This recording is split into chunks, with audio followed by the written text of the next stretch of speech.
أيها الذين آمنوا اتقوا الله وقولوا قولا سديدا يصلح لكم أعمالكم ويغفر لكم ذنوبكم ومن يطع الله ورسوله فقد فاز فوزا عظيما. اللهم صل على محمد وعلى آل محمد كما صليت على إبراهيم وعلى آل إبراهيم إنك حميد مجيد. اللهم بارك على محمد وعلى آل محمد كما باركت على إبراهيم وعلى آل إبراهيم إنك حميد مجيد. لا إيمان لمن لا أمانة له ولا دين لمن لا عهد له. قال الله سبحانه وتعالى في كلامه المجيد: إنما المؤمنون إخوة فأصلحوا بين أخويكم واتقوا الله لعلكم ترحمون. قال النبي صلى الله عليه وسلم: لا ضرر ولا ضرار.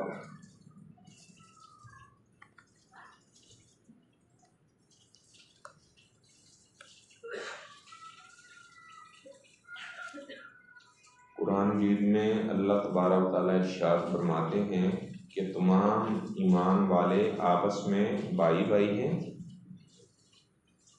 تو ظاہری بات ہے جو کسی کا بھائی ہوتا ہے وہ اپنے بھائی کو ضرر نہیں پہنچاتا، نقصان نہیں پہنچاتا.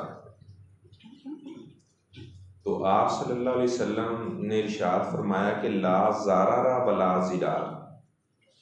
یہ مختصر سی ایک حدیث ہے لیکن اس کے جامع ترین معنی ہیں.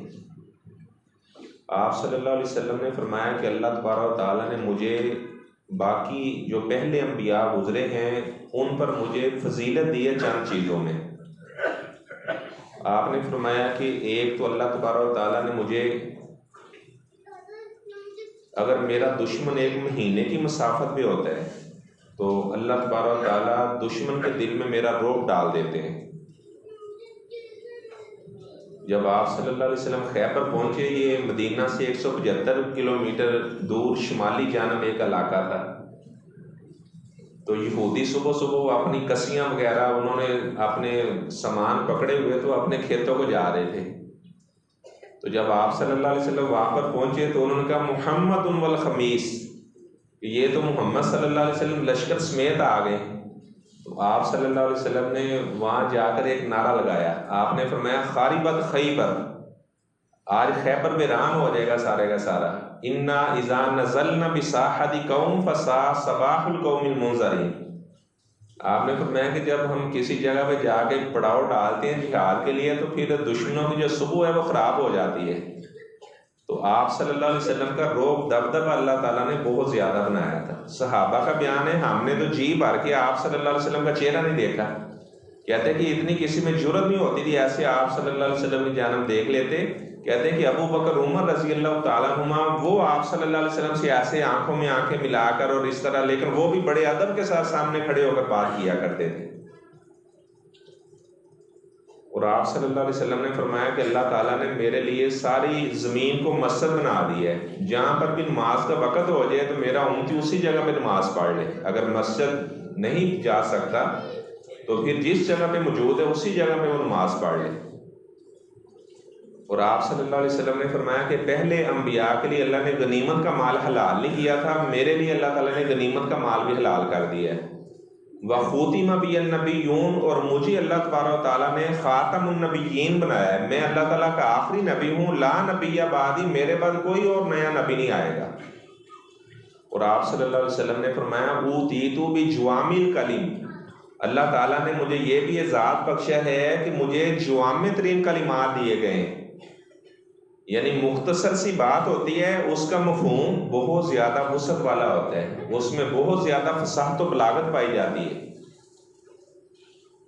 اب آپ صلی اللہ علیہ وسلم نے فرمایا کہ لا زارر ولا زرارہ، یہ آپ دیکھیں بالکل مختصر سی ایک حدیث ہے، لیکن اس کی جب ہم گہرائی میں جاتے ہیں، اس کا مطالعہ کرتے ہیں، تو ایک آپ صلی اللہ علیہ وسلم کی باتوں سے ہمیں پورا ایک مضمون یہاں سے حاصل ہوتا ہے۔ ادروائز بعض ایسے بھی لوگ ہوتے ہیں، وہ گھنٹہ مجلس میں بات کرتے ہیں، لیکن یہ نہیں پتہ چلتا یہ بندہ کہنا کیا چاہ رہا ہے، یہ سمجھانا کیا چاہ رہا ہے۔ اور بعض ایسے لوگ ہیں کتابیں لکھتے ہیں، بڑی لمبی لمبی کتابیں لکھتے ہیں، اور لیکن آپ یہ نہیں سمجھ سکتے کہ اس میں یہ ہم سے کہنا کیا چاہ رہے ہیں۔ جس طرح مرزا غلام احمد قادیانی، اس نے بڑی کتابیں لکھی تھی، حمامۃ البشرا بھی اس کی کتاب کا نام ہے۔ تو آپ کبھی اس کی کسی کتاب کا مطالعہ کریں، آپ 200 صفحہ پڑھ جائیں گے۔ ایسا مجنون اور مخبوط الحواس آدمی تھا کہ آپ کو یہ نہیں پتا چلے گا یہ مجھے کہنا کیا چاہ رہا ہے، یہ مجھ سے کیا مخاطب ہونا چاہ رہا ہے، یہ یعنی مجھ سے کیا۔ جبکہ آپ صلی اللہ علیہ وسلم کی ایک حدیث پڑھیں تو فوراً ہمیں معنی سمجھ آتا ہے کہ اس کا یہ مطلب بن رہا ہے۔ عامی جو انسان ہے اسے بھی بات سمجھ آ جاتی ہے۔ تو آپ صلی اللہ علیہ وسلم نے فرمایا کہ لا زارارہ ولا زرارہ، اس کے 3 مفہوم بیان کیے گئے۔ لا زارارہ ولا زرارہ، آپ نے قصداً ارادے کے ساتھ کسی مسلمان کو نقصان نہیں پہنچانا، ولا زرارہ بغیر ارادے کے بھی آپ نے کسی کو نقصان نہیں پہنچانا۔ ایک ہے کہ ارادہ کر کے کہ میں کسی کو نقصان پہنچاؤں، یہ بھی نہیں کرنا۔ ایک ہے کہ ارادہ نہیں ہے لیکن اگلے بندے کا نقصان ہو رہا ہے، ایسا بھی آپ نے نہیں کرنا۔ اس کی عام مثال جیسے کوئی آدمی اس کے گھر میں کھجور کا تنا لگا ہوا ہے، اسے پانی لگاتا ہے تو ٹھیک ہے لگا سکتے ہیں، لیکن اگر وہ اسے پانی اتنا لگا رہا ہے کہ ساتھ وہ ہمسائے کے گھر پانی جا رہا ہے، ہمسائے کا نقصان ہو رہا ہے، ہمسائے کا جو ساتھ والا گھر ہے اس کی بنیادوں میں پانی جا رہا ہے، تو پھر یہ اگر تو قصداً ارادے کے ساتھ اس لیے کر رہا ہے کہ ہمسائے کا نقصان کروں، ایسا نہ کرے۔ اگر اس کا ارادہ نہیں ہے لیکن اسے پتہ ہے کہ میرے مسلمان بھائی کا میرے اس وجہ سے نقصان ہو رہا ہے، اگرچہ حلال کام ہے، تو تب بھی اس کا اس کھجور کو پانی لگانا درست نہیں ہوگا، اس کھجور کو ویسے ہی کاٹ دے۔ لا زارارہ ولا زرارہ، کوئی بندہ اپنے آپ کو نقصان نہ پہنچائے۔ اپنے آپ کو نقصان کیا پہنچانا ہے؟ کوئی بندہ نشہ کرنا شروع کر دیتا ہے، گویا کہ اپنے آپ کو نقصان پہنچا رہا ہے۔ سگریٹ نوشی کرتا ہے، اپنے بدن کو نقصان پہنچا رہا ہے۔ یا کوئی ہاتھ پر زخم وغیرہ لگا اپنی انگلی کاٹ دیتا ہے، کوئی ایسا اپنے آپ کو نقصان پہنچاتا ہے۔ رات کو سوتا ہی نہیں ہے، جاگتا رہتا ہے، اپنے آپ کو نقصان پہنچا رہا ہے۔ ایک صحابی کو ایک دن میں سارا قرآن ختم کر دیا کرتے تھے، عبداللہ بن عمر بن عاص رضی اللہ تعالیٰ عنہ، اور ساری رات قیام کرتے رہتے۔ آپ صلی اللہ علیہ وسلم نے فرمایا کہ اگر آپ ایسا کرو گے تو آپ جلدی بوڑھے ہو جاؤ گے، آپ کی نظر کمزور ہو جائے گی، جسم کمزور ہو جائے گا۔ تو وہ جلدی پھر بوڑھے ہو گئے تھے، اور وہ کہا کرتے تھے لو قبلت رخصت رسول اللہ، کاش کہ اللہ کے رسول صلی اللہ علیہ وسلم کی رخصت قبول کی ہوتی تو میں اتنی جلدی بوڑھا نہ ہوتا۔ فرمایا کہ لا زارارہ، اپنے آپ کو نقصان نہیں پہنچانا، ولا زرارہ، دوسرے مسلمانوں کو نقصان نہیں پہنچانا۔ تیسرا اس کا یہ مطلب بنتا ہے لا زارارہ ولا زرارہ، کوئی بندہ کسی کو نقصان پہنچانے میں پہل نہ کرے کہ اس نے ہمارا کچھ بگاڑا ہی نہیں ہے، ہم اس کا نقصان کرنا شروع ہو جائیں، ایسے نہ کیا جائے۔ لیکن بعض ایسے لوگ ہیں وہ جب حسد میں آتے ہیں تو عام مسلمان تو بھائی بھائی ہیں، وہ تو اللہ کے، لیکن جو خونی رشتے ہوتے ہیں وہ ان کا نقصان، انہیں نقصان پہنچانا شروع کر دیتے ہیں۔ تو آپ دیکھیں دنیا میں سب سے پہلا جو قتل ہوا تھا وہ حسد کی بنا پر ہوا تھا۔ قابیل وہ حسد میں آ کر اس نے اپنے بھائی حابیل کو قتل کر دیا، اور ابلیس نے بھی آدم علیہ السلام سے حسد کیا، اور اسی وجہ سے پھر اسے جنت سے بھی باہر نکال دیا گیا۔ اور یوسف علیہ السلام کے بھائیوں نے بھی حسد کیا اپنے بھائی سے، لیکن ایک وقت پھر ایسا آیا کہ وہ جنہوں نے حسد کیا اپنے بھائی کے بارے میں پلاننگ کر کے انہیں کنویں میں پھینک دیا، وہ بکاری بن کے ان کے سامنے کھڑے ہوئے تھے اور کہہ رہے تھے وَتَصَدَّقَ عَلَيْنَا، آپ کچھ صدقہ ہی ہمارے اوپر کر دو۔ ہاں حسد کرنا تو حرام ہے، البتہ رشک کر سکتا ہے کوئی بندہ، یا اللہ جس طرح فلاں میرا بھائی ہے اسے تو نے اتنا مال دیا، وہی اللہ تو مجھے بھی مال عطا کر، رشک کرنا جائز ہے۔ لیکن حسد کرنا یہ ہوتا ہے کہ اس سے نعمت یہ ختم ہو جائے، مجھے ملے یا نہ ملے۔ رشک یہ ہے کہ یا اللہ جیسے اسے تو نے نعمت عطا کی ہے، یا اللہ ایسے مجھے بھی عطا کر، رشک کر سکتے ہیں۔ آپ صلی اللہ علیہ وسلم جب معراج کی رات گئے تو چھٹے آسمان پر حضرت موسیٰ علیہ السلام سے ملاقات ہوئی، تو جب آپ صلی اللہ علیہ وسلم وہاں سے آگے جانے لگے تو موسیٰ علیہ السلام رونے لگے۔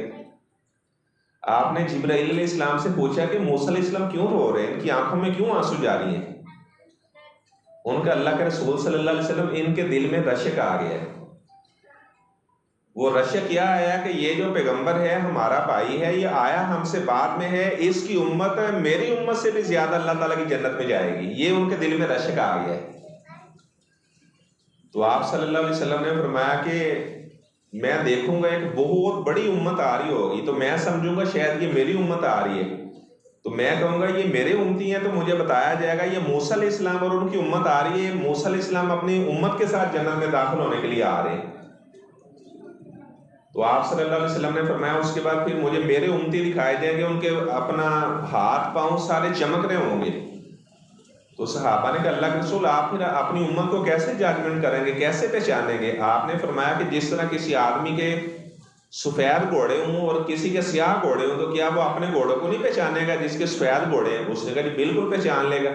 تو آپ صلی اللہ علیہ وسلم نے فرمایا کہ میں اسی طرح اپنے امتیوں کو پہچان لوں گا، اور کچھ لوگ آ رہے ہوں گے، ان کے چہرے تو چمک رہے ہوں گے، ہاتھ پاؤں چمک رہے ہوں گے، لیکن جیسے حوض کوثر کے پاس آنے لگیں گے آگے دیوار کر دی جائے گی۔ تو آپ صلی اللہ علیہ وسلم فرمائیں گے کہ اسیحا بھی یہ بھی میرے ساتھی ہیں، کیونکہ ان کے اعضاء چمک رہے ہیں۔ تو آپ صلی اللہ علیہ وسلم نے فرمایا کہ فرشتے کہیں گے اللہ کے رسول صلی اللہ علیہ وسلم غیروا دینکا، یہ وہ لوگ ہیں تھے تو آپ کی امتی، لیکن انہوں نے آپ کے دین کا حلیہ بگاڑ کے رکھ دیا تھا، آپ کے دین میں نئی نئی بدعات کو ایجاد کر دیا تھا۔ تو آپ صلی اللہ علیہ وسلم فرماتے ہیں پھر میں کہوں گا سحقا سحقا لمن غیر بعدی، جنہوں نے میرا دین بدل دیا تھا انہیں میرے حوض کوثر سے دور ہی کر دیا جائے۔ بعض ایسے لوگ ہیں انہوں نے بدعت کی دو قسمیں بنا دی ہیں، کہتے ہیں یہ ایک بدعت حسنہ ہے اور ایک بدعت سیئہ ہوتی ہے۔ حالانکہ آپ صلی اللہ علیہ وسلم جب بھی جمعے کا خطبہ ارشاد فرماتے اور اس میں پڑھا کرتے تھے کل بدعت ضلالہ، ہر بدعت گمراہی ہے، کبھی کوئی بدعت وہ اچھی نہیں ہو سکتی۔ آپ صلی اللہ علیہ وسلم کے 3 صحابہ آپ صلی اللہ علیہ وسلم کی زوجہ ام المومنین حضرت عائشہ کے پاس آئے اور آپ صلی اللہ علیہ وسلم کی عبادت کے بارے میں سوال کیا۔ تو ہماری ماں نے بتایا کہ آپ صلی اللہ علیہ وسلم رات کو سوتے بھی ہیں، تہجد کی نماز پڑھتے ہیں، ایسے کبھی نفلی روزے آپ رکھتے ہیں، کبھی چھوڑ دیتے ہیں، اور آپ صلی اللہ علیہ وسلم نے شادیاں بھی کی ہوئی ہیں، آپ کے بچے بھی ہیں۔ ان میں سے ایک کہنے لگا کہ میں ساری زندگی کبھی روزہ نہیں چھوڑوں گا، ساری زندگی جب تک میں زندہ رہوں گا روزانہ میں روزہ رکھوں گا۔ آپ دیکھیں کتنی اچھی نیت تھی اس کی، یہ بدعت حسنہ بن سکتی تھی کہ ساری زندگی بندے نے روزے رکھے ہیں۔ اور دوسرا کہنے لگا کہ میں کبھی شادی نہیں کروں گا، اور ایک کہنے لگا میں رات کو کبھی بھی نہیں سوؤں گا، میں ساری رات ہی نماز پڑھتا رہا کروں گا۔ تو جب آپ صلی اللہ علیہ وسلم آئے، ام المومنین نے آپ صلی اللہ علیہ وسلم کو خبر دی، تو آپ نے فرمایا فمن راغبا عن سنتی فلیس منی، جس نے میری سنت سے اعراض کیا تو ایسا بندہ ہم میں سے نہیں ہے۔ حالانکہ یہ بدعت حسنہ ہو سکتی تھی، کوئی آدمی وہ شادی نہیں کر رہا کس غرض سے؟ عبادت کی غرض سے، لیکن آپ صلی اللہ علیہ وسلم نے منع کر دیا، فرمایا کہ یہ میری سنت سے اعراض کرنا ہے، جو میری سنت سے اعراض کرے گا ایسا بندہ ہم میں سے نہیں ہے۔ تو آپ نے فرمایا کہ لا ضرر ولا ضرار، کبھی نقصان پہنچانے میں پہل نہ کی جائے، ولا ضرار، اگر آپ نے بدلہ لینا ہے تو بدلہ لیتے وقت آپ حد سے تجاوز نہ کریں، یہ بھی اس کا مطلب بنتا ہے، بدلہ لیتے وقت حد سے آپ تجاوز نہ کریں۔ اب وہ حد سے تجاوز کرنا کیا ہے؟ مثلا کسی نے 1 تھپڑ مارا ہے، ہم بدلے میں اسے 5 تھپڑ مار دیں، یہ بدلہ لینے میں حد سے تجاوز کرنا ہے۔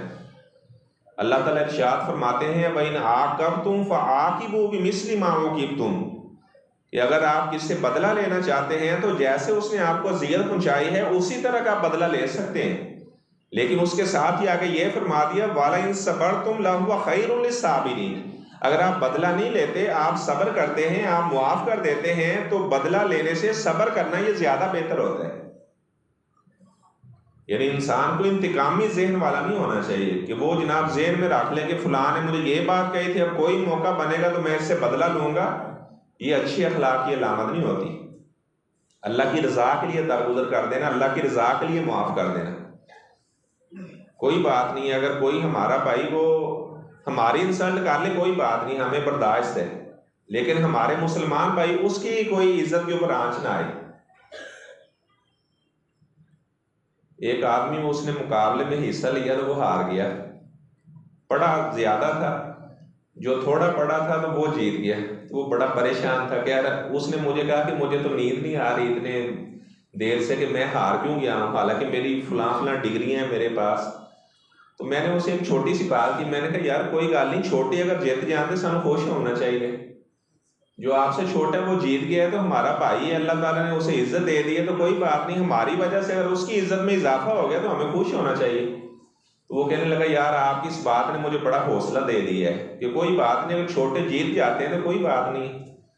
بعض ایسے لوگ ہیں اگر کوئی انہیں ایک بات کر دے، وہ کہتے ہیں جب تک 10 باتیں نہ سنا لے تو جناب میرا غصہ ہی ٹھنڈا نہیں ہوگا، حالانکہ بندہ خاموش ہو جائے آگے سے، کوئی بات نہیں، کوئی مسلمان بھائی اس نے کہہ دیا تو کوئی بات نہیں۔ تو فرمایا کہ صبر کرنا یہ بدلہ لینے سے زیادہ بہتر ہے، بندہ اللہ کی رضا کے لیے وہ صبر کرے، معاف کر دے۔ اگر دو مسلمان بھائی آپس میں ناراض ہے تو ایک معافی مانگتا ہے، دوسرا معاف نہیں کرتا، تو سارے کا سارا گناہ اس کے ذمہ ہوگا جس نے معاف نہیں کیا، وہ بری و ذمہ ہو جائے گا جس نے معذرت کی اور اس نے معافی مانگ لی۔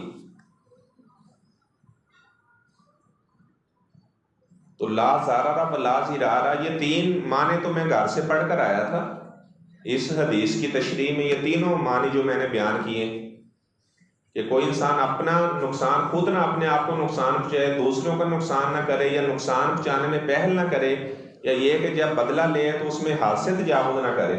اور ایک لا زارارہ ولا زرارہ، قصد کے ساتھ ارادے کے ساتھ مسلمان بھائی کا نقصان نہ کرے، ولا زرارہ یا بغیر ارادے کے بھی مسلمان بھائی کا نقصان نہ کرے۔ ایک چوتھا معنی میرے ذہن میں اس وقت آیا جب میں ممبر کے اوپر بیٹھا ہوا تھا، لا زارارہ ولا زرارہ، کوئی بندہ جو حق بات کو پہچانتا ہے، اسے پتہ ہے یہ بات حق ہے، اور وہ حق کو چھپا کر اپنے آپ کو نقصان نہ پہنچائے۔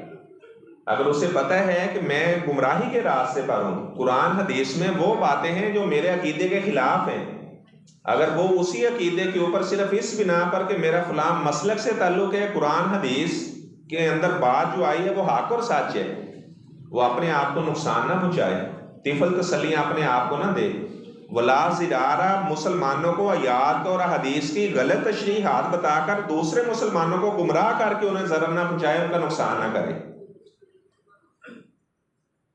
اب بعض ایسے لوگ ہیں، علماء ہیں، عالم ہیں، پڑھے لکھے ہیں، لیکن جب ان کی باتیں سنتے ہیں تو صرف ان کے اوپر ایک اپنے فرقے کا رنگ غالب ہوتا ہے، اور وہ جو انہوں نے پڑھا ہوا ہے اسی کے مطابق وہ آگے عام جو لوگ ہیں ان کے بھی عقائد اس طرح کے بنا دیتے ہیں، اپنے آپ کو بھی نقصان پہنچاتے ہیں، دوسرے مسلمانوں کو بھی نقصان پہنچاتے ہیں۔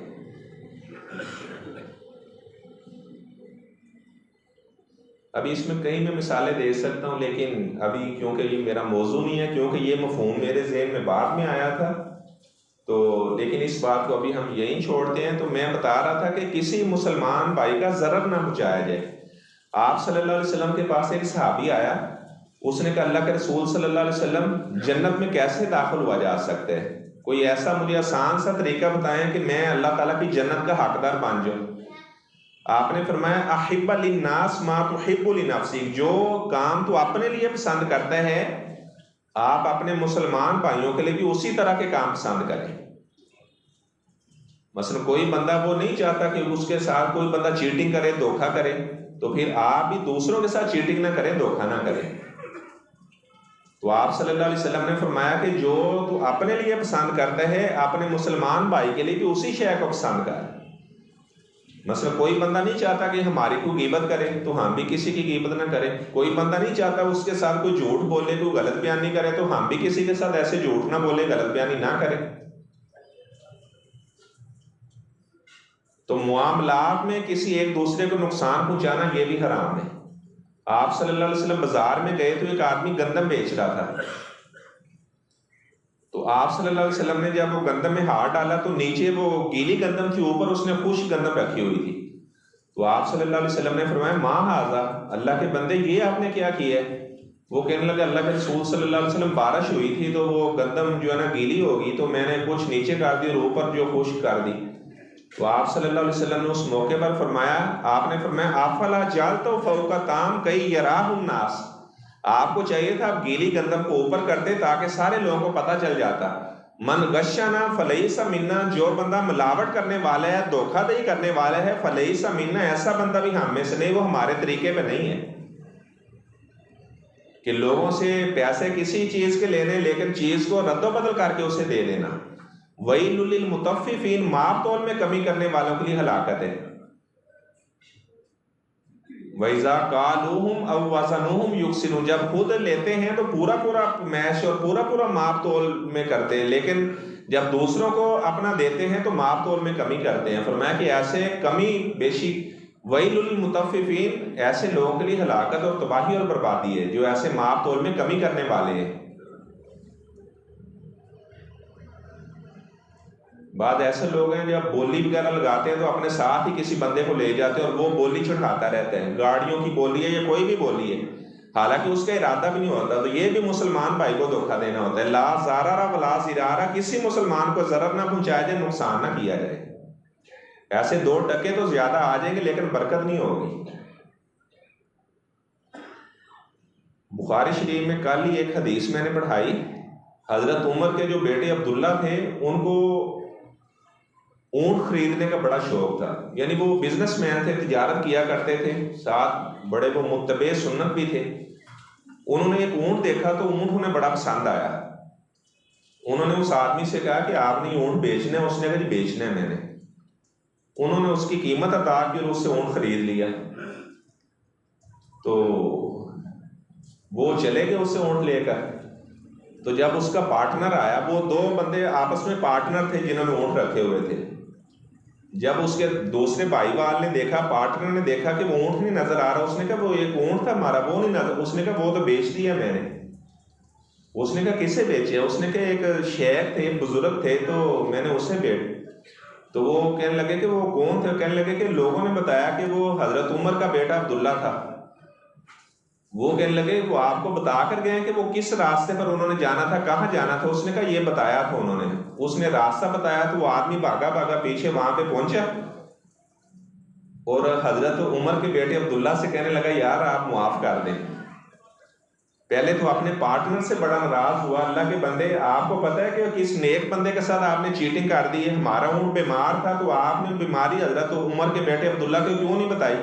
ہمارا تو سارا کاروبار یہ تباہ و برباد ہو جائے گا کہ اگر عبداللہ مجھے نہ ملے تو. وہ خیر حضرت عمر کے بیٹے عبداللہ کے پاس پہنچا اور کہنے لگا یار آپ مجھے معاف کر دیں، میرے ساتھی کو پتہ نہیں چلا کہ ہمارا اونٹ بیمار ہے. یہ 1-2 دن تو صحیح رہتا ہے، اس کے بعد اس کو ایسی بیماری ہے کہ 2 منٹ چلتا ہے، پھر جب تک اسے بہت زیادہ پانی نہ پلایا جائے یہ آگے چلتا نہیں. پھر 2 منٹ کے بعد پھر یہ اتنا پانی پینا شروع ہو جاتا ہے اور دوسرے اس کو خارش بھی لگی ہوئی ہے. تو وہ آگے سے ہنس پڑے، کہنے لگے کہ کوئی بات نہیں ہے. کیونکہ جب کسی کے ساتھ لین دین کا معاملہ انسان کر رہا ہے، بائع اور مشتری جب آپس میں مجلس ختم ہو جائے سودا پکا ہو جاتا ہے. اب اگر آپ یہ واپس نہ بھی کریں تو کوئی بات نہیں، آپ پہ گناہ نہیں ہے، سودا پکا ہو گیا، میں نے لے لیا ہے، خرید لیا ہے. اور رہی بات جو آپ نے بتایا کہ اسے خارش ہے، میرے باقی اونٹوں کو بھی خارش نہ لگ جائے، تو مجھے آپ صلی اللہ علیہ وسلم کی حدیث پہ پورا یقین ہے، لا عدوى ولا طیرہ تھا. ہمارے نبی نے فرما دیا کہ کوئی بیماری متعدی نہیں ہوتی. ایک اونٹ سے دوسرے اونٹوں کو بیماری نہیں لگے گی، میرا اللہ کی ذات کے اوپر بھروسہ ہے، لہذا آپ کو پریشان ہونے کی ضرورت نہیں ہے. میں نے خرید لیا تو کوئی اس میں بات نہیں ہے. لیکن بات یہ ہے کہ شرعی طور پر یہی حکم ہے کہ جو عیب والی چیز ہے عیب اس کا بتایا جائے. اگر بیٹے یا بیٹی کا رشتہ کرنا ہے، پہلے ان کا رشتہ ٹوٹ چکا ہے یعنی طلاق یافتہ یا خلا یافتہ ہے، تو یہ بات کو واضح واضح کیا جائے. وقولوا قولا سدیدا، سیدھی سیدھی بات کی جائے. اگر بعد میں پتہ چلے گا تو ظاہری بات ہے بدگمانیاں پھیلیں گی. تو خیر معاملات میں کسی کو ضرر پہنچانا یہ حرام ہے. کسی عام مسلمان کو ضرر پہنچانا یہ حرام ہے. وہ عام مسلمانوں کو ضرر کیسے پہنچانا ہے؟ آپ صلی اللہ علیہ وسلم گزرے تو کچھ لوگ راستے میں بیٹھے ہوئے تھے، آپ نے فرمایا کہ راستے میں بیٹھنا تو منع ہے، اگر آپ نے راستے میں بیٹھنا ہے تو پھر آپ راستے کو راستے کا حق دو۔ انہوں نے اللہ کا رسول راستے کا حق کیا ہے؟ فرمایا کہ اگر کوئی بندہ آپ سے راستہ پوچھتا ہے تو آپ اچھی رہنمائی کر دیں، آپ انہیں راستہ بتا دیں۔ وغض البصر، اور آپ نے جب راستے میں بیٹھنا ہے، اگر آپ کی مجبوری ہے بیٹھنا تو پھر اپنی نظر کو جھکا کے رکھیں، کسی کی ماں بہن بیٹی کے اوپر آپ کی نظر نہ پڑے۔ کل للمؤمنین یغضوا من ابصارہم، فرمایا کہ مومنوں سے کہہ دیں کہ اپنی نظروں کو جھکا کے رکھیں۔ تو آپ نے فرمایا کہ اگر آپ راستے میں بیٹھے ہیں، مجبوری ہے آپ کی وہاں پر بیٹھنا، تو الامر بالمعروف والنہی عن المنکر، اگر کوئی آدمی آپ دیکھیں خلاف شرع کام کر رہا ہے تو آپ اس سے امر بالمعروف، اچھے کام کا حکم دیں، برے کام سے آپ منع کر دیں۔ بعض ایسے لوگ ہیں وہ جیسے آج کل ہیلمٹ کی پابندی ہے، موٹر سائیکل پر دوسرے کا ہیلمٹ لگا ہوا ہے وہ اتار کر لے جاتے ہیں، تو یہاں مسلمان کو ضرر پہنچانا، نقصان پہنچانا ہے۔ ہمارے پیغمبر نے اس بات سے بھی ہمیں منع کیا، لا ضرر ولا ضرار، نہ کسی اپنا نقصان کرنا ہے نہ کسی کا نقصان کرنا ہے، ہمسائے کو ایذا دینا منع ہے۔ آپ صلی اللہ علیہ وسلم نے اسی لیے فرمایا کہ جب آپ کسی جگہ پہ گھر لینے لگو تو آپ یہ دعا پڑھا کرو کہ یا اللہ مجھے برا ہمسایہ نہ دینا، ہمسائے کے شر سے پناہ پکڑی گئی ہے۔ تو آپ صلی اللہ علیہ وسلم نے 3 دفعہ فرمایا کہ وہ بندہ مومن نہیں ہو سکتا، وہ بندہ مومن نہیں ہو سکتا لا یامن جارہ بوائقہ، جس کا ہمسایہ اس کی شرارتوں سے محفوظ نہ ہو۔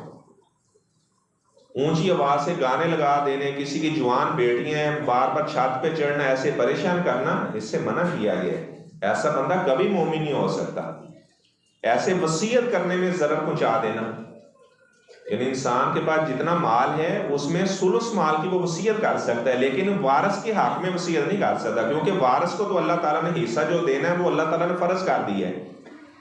غیر وارث کے حق میں وصیت کر سکتا ہے، ثلث مال کی وصیت کر سکتا ہے، 6 لاکھ ہے ایک مثال ہے تو 2 لاکھ کی وصیت کر سکتا ہے، لیکن اگر کوئی بندہ وہ جناب 5-6 لاکھ روپے ہے تو وہ 4 لاکھ کی وصیت کر دے اور اپنے وارثوں کو نقصان پہنچا دے، اس سے بھی منع کیا گیا ہے۔ ایسے بھی وہ ضرر نہیں کسی کو پہنچا سکتا، یعنی کسی بھی صورت میں مسلمان بھائی کو ضرر پہنچانا یہ حرام ہے۔ کوئی بندہ بیمار ہوا ہے، اس کی شادی باہر کسی عورت سے ہوئی تھی، اپنے رشتہ دار نہیں ہے، چچا کی بیٹی، ماموں پھپھو کی بیٹی نہیں ہے، اب وہ کہتا ہے کہ یہ میری بیوی 8 میں مال میں سے یا اولاد نہیں ہے تو 1/4 کی وارث بن جائے گی۔ جب بیمار ہوا اور جناب بیماری کے ایام میں اور اس نے دیکھا کہ اب میں زندہ نہیں بچوں گا تو اس بیماری کے ایام میں بیوی کو طلاق دے دیتا ہے، تو ایسے وہ ضرر نہیں پہنچائے گا۔ اگر عدت کے دوران ہی وہ بندہ فوت ہو جاتا ہے تو اس کی بیوی اس کی وارث بنے گی، اگر اولاد موجود ہے تو 1/8 کی وارث بنے گی، اولاد موجود نہیں ہے تو 1/4 کی وارث بنے گی۔ تو اللہ تعالیٰ سے میں دعا کرتا ہوں اللہ تبارک و تعالیٰ ہمیں بے ضرر بنا دے، یعنی ہم سے کسی چرند پرند کو بھی نقصان نہ ہو، انسانوں کو نقصان پہنچانا تو دور کی بات ہے۔ آپ صلی اللہ علیہ وسلم نے فرمایا کہ بعض ایسے لوگ ہیں جو خیر کی چابیاں ہوتی ہیں اور شر کے تالے ہوتے ہیں، اور بعض ایسے لوگ ہیں جو شر کی چابیاں ہوتی ہیں اور خیر کے تالے ہوتے ہیں، کبھی ان سے کوئی اچھا کام سرزد نہیں ہوا لیکن ہر برا کام کرتے ہیں۔ تو اللہ تعالیٰ سے ہم دعا کرتے ہیں کہ اللہ تعالیٰ ہمیں خیر کی چابی بنا دے اور شر کے لیے ہمیں تالا بنا دے۔ اللہ تعالیٰ ہمیں جتنے بھی شرعی احکامات ہیں عمل پیرا ہونے کی توفیق عطا فرمائے۔